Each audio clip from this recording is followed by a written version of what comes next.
Welcome, welcome, welcome. Come on in. I didn't even think of a song to start this off.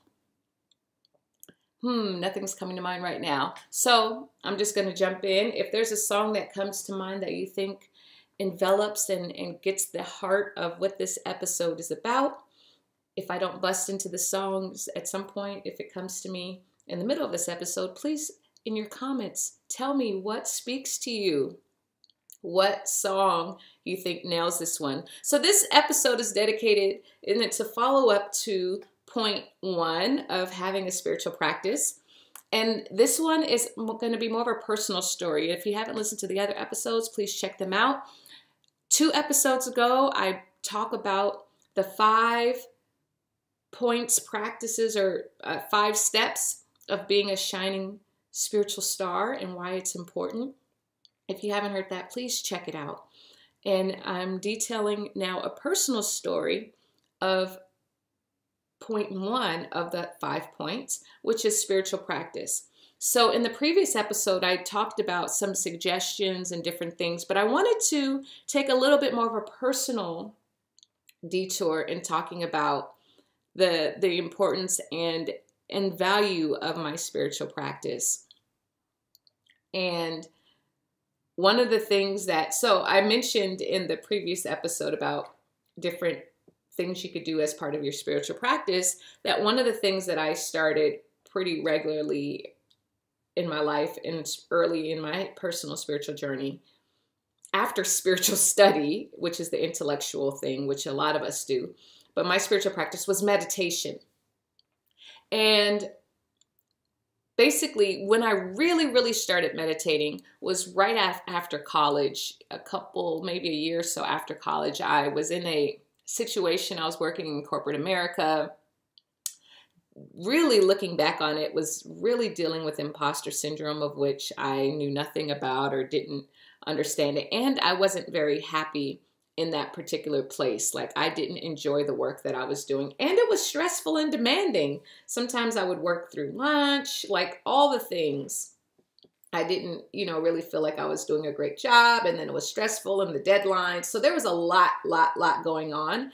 And that was really that discomfort and disdain for how I was spending so much of my waking life at that time really turned me to trying to find the answers from a spiritual perspective.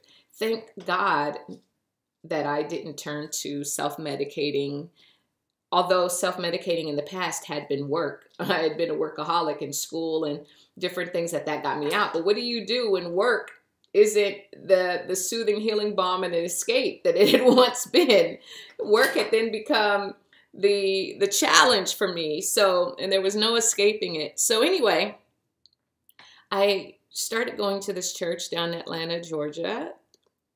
Really the only spiritual home that I would say that I've ever had in my life was called Hillside, and it's still in existence, Hillside Chapel and Truth Center.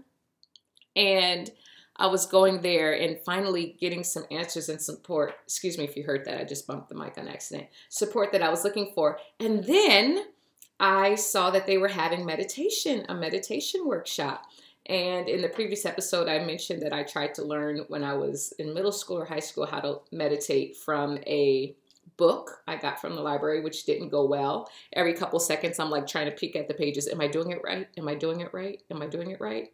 That defeats the whole purpose.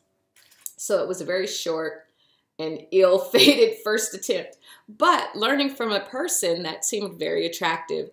So anyway, it was like a 3 or 4 day session type thing where we met for like an hour and a half. And it was really cool. The person who taught us meditation was a member of the church, and he was a medical doctor. And he had learned meditation in medical school. They were learning it as part of pain management, of teaching their patients. I don't remember the specific technique.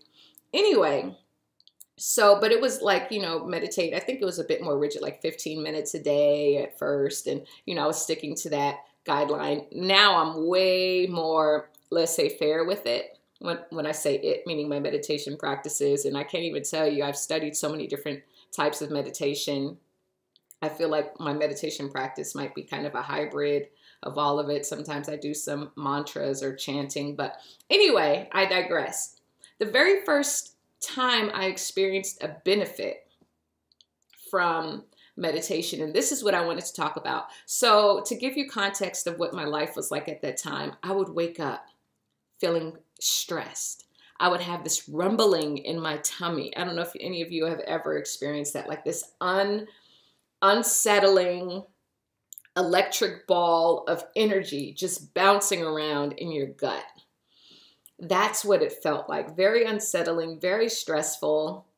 And I remember I had been meditating. I don't know how much time had passed. And there was a deadline at work coming up. And I worked in the cube.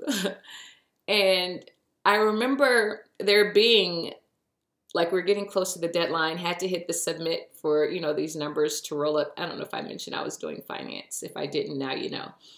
That these numbers I was reporting on behalf of our team were rolling up to corporate.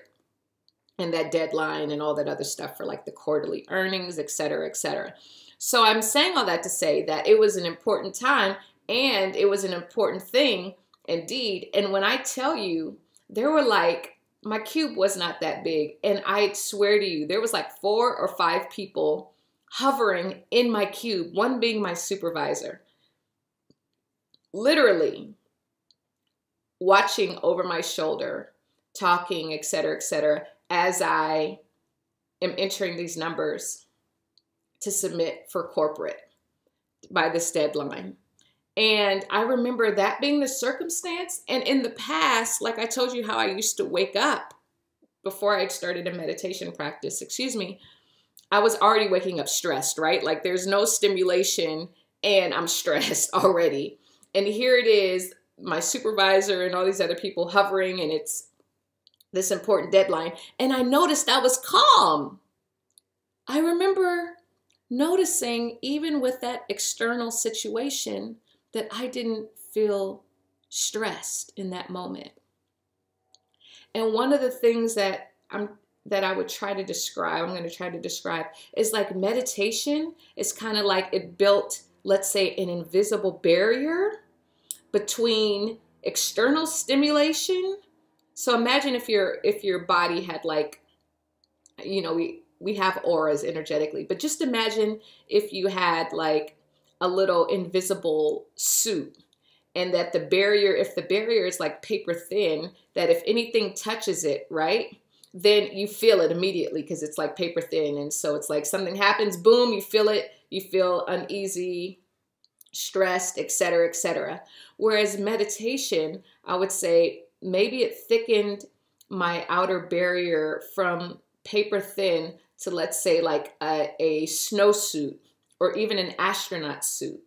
So then if something touches the astronaut suit on the outside, that doesn't necessarily mean that I would feel the sensation on the inside. This is just like an analogy to explain how my inner experience of how it happened.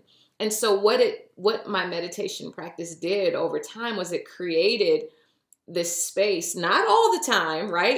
It's not like it happened every single time after that. It's, you know, it ebbs and flows, but it created almost like this suit, for lack of a better word, this invisible suit, we'll say, astronaut suit, I'm putting air quotes like you can see me, of protection of my emotional well-being and of peace for me between what's happening on the outside and what happened and what was going on for me on the inside. And over time, my level of rest, like my baseline, like I told you before, it was like super high anxiety and stress upon waking and all that other stuff.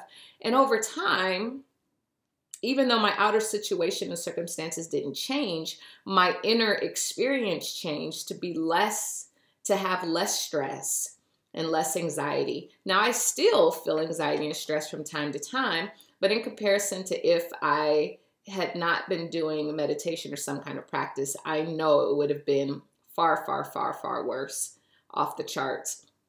And like I alluded to before, you know, I think I really probably would have high blood pressure by now if I did not have this meditation practice and other things to support my mental, emotional health, spiritual health, and well-being. So that is one example of the benefits of a spiritual practice. Specifically with that one I used is my meditation example, is that in building it up and having that practice over time, that is just one of the many benefits that I can attest to from with this Dr. Barbara, who's founder of Hillside Chapel and Truth Center, would say, you know, it'll work if you work it.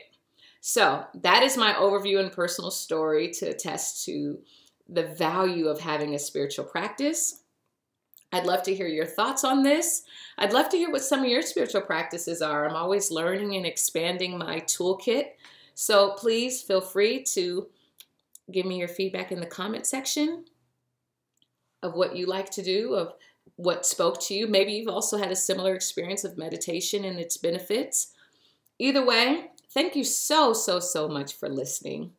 I'm your host, Malika Lee. This has been Answering the Inner Call on the 5 points of a spiritual practice and being a spiritual shining star. Point number 1 of having a spiritual practice and its value. Much love to you. Many blessings, and I look forward to when we meet again. Bye for now.